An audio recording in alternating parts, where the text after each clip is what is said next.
everyone, this is Waylena from the William M. Staerkel Planetarium at Parkland College in Champaign, Illinois. And of course, right now we are celebrating the upcoming landing of the Perseverance rover, part of the Mars 2020 mission. Very excited about this, and thought it'd be kind of fun to share how I use some free and open source software behind the scenes to make content that we can use to show in the planetarium. And first thing we're going to do is just make a simple planet Mars.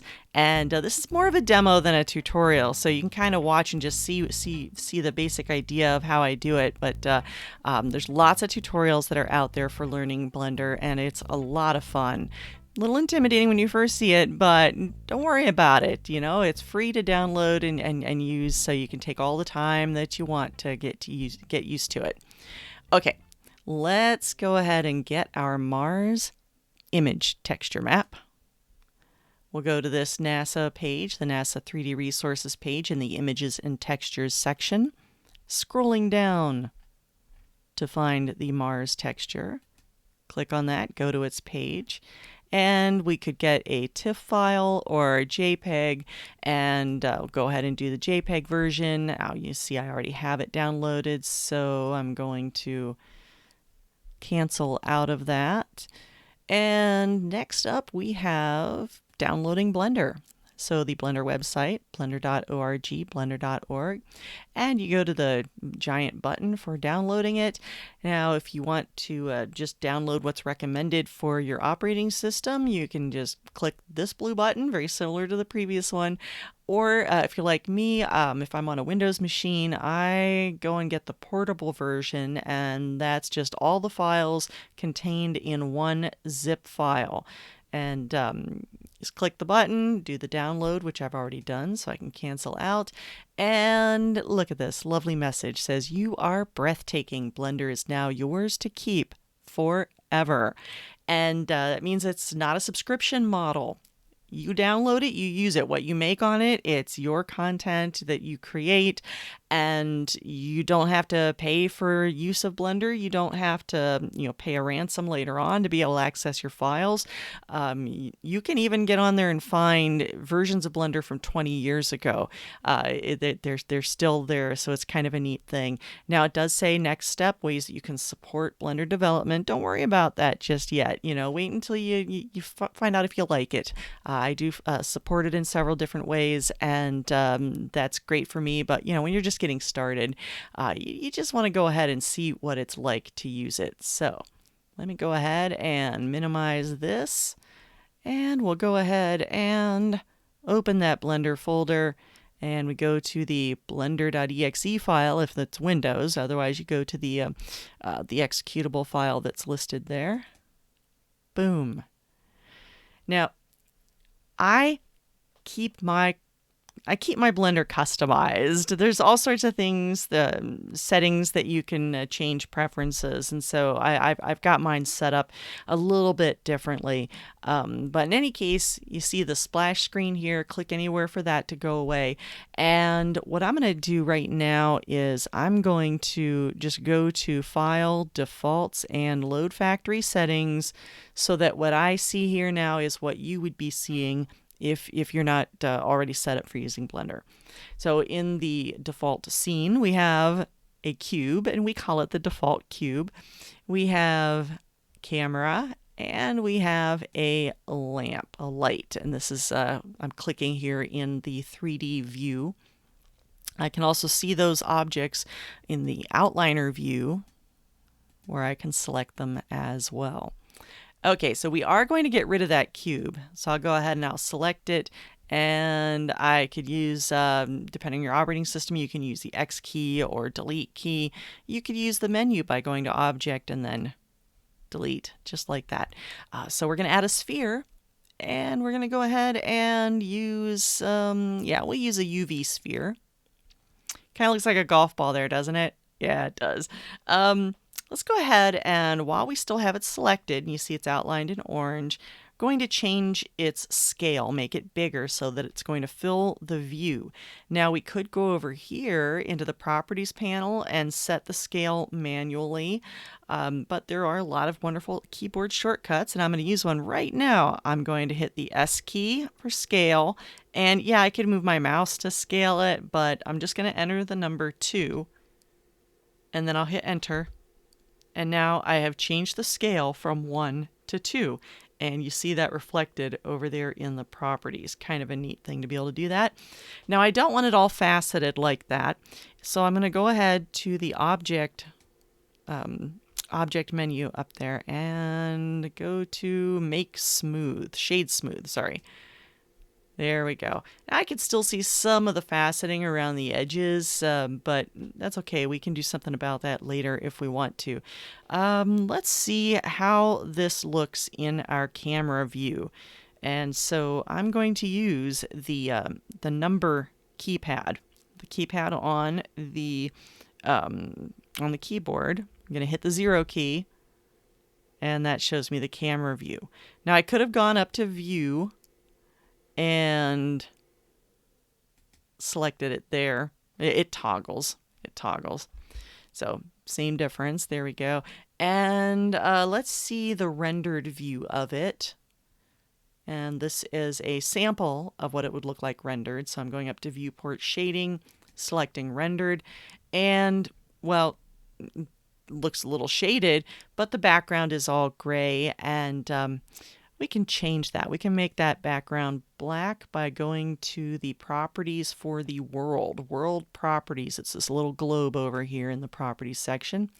And it is just a plain gray background right now, but I'm going to change that. Click on the color and pull the slider down to black.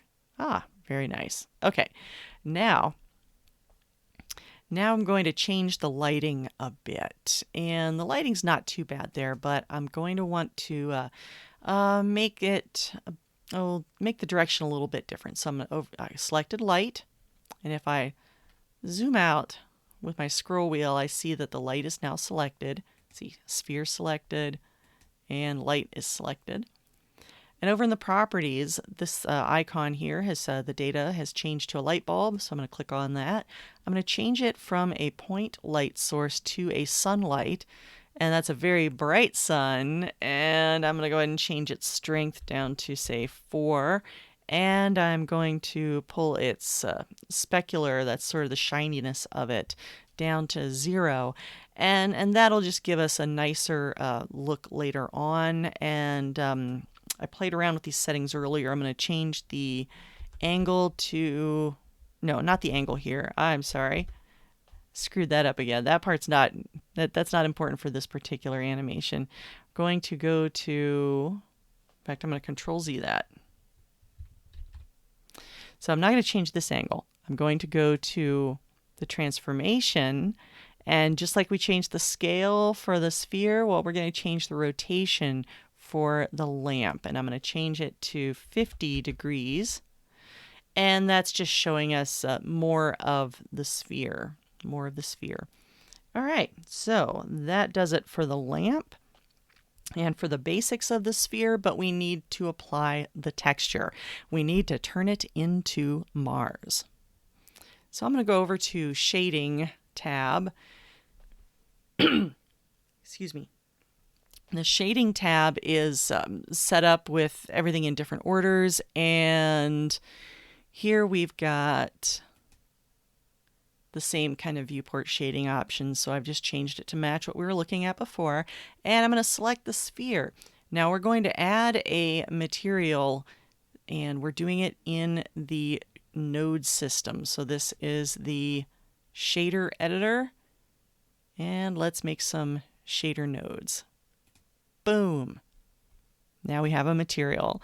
Now these nodes are pretty cool because it's got little bits of programming that we can connect, and it creates the shading for us that we want. So it's kind of a neat thing. I'm going to go ahead over here and select texture, image texture. And we're going to connect its color to the base color over here. And now we're going to go ahead and open that Mars file, which I already downloaded and put in a folder. There we go. So there we have our Mars, but we can improve it a little bit. Like right now, out of the bat, hey, it looks like Mars, but it won't hold up to moving it around unless I tell it what texture coordinate system to use, and I'm just using generated. It's just whatever it has inside, and then we tell it to use sphere, and now it looks the same, but it will now stand up to a lot of scrutiny. Remember how I said I could fix how it was faceted on the sides? In fact, let me go ahead and do a test render of this Mars. That's kind of nice. But if I look around the edge, I can see those flat facets. Now, there's a little trick in my render window. I just put that into slot 1. I'm going to set it up for slot 2 so I can do a comparison for you.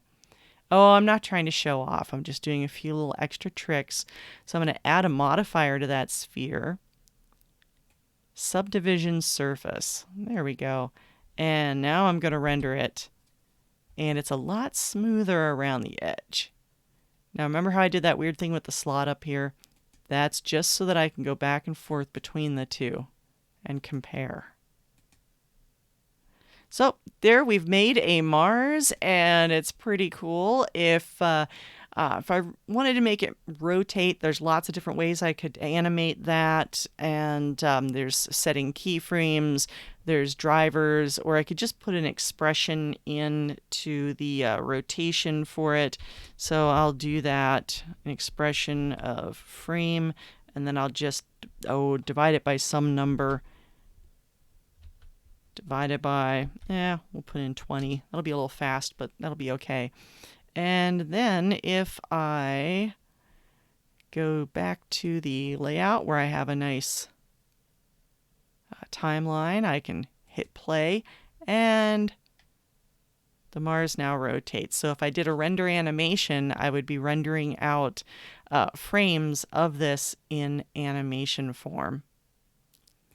Now, if you want to save your Mars to play around with it later, you go up to File and Save, and you select where to save it. I'll put it in my Mars Perseverance Blender folder. I'm just going to call this Mars Planet, and it'll save the blend file, and there we go. So hope you enjoyed that. Hope you'll give Blender a try, play around with it, do different things. I've got a few more Mars items that I want to share in other videos. They'll be a little more complicated and might take machines with more memory than we could get away with on this one. But still, I hope you'll give it a try, at least for making Mars. It's a lot of fun. All right, you take care. Bye now.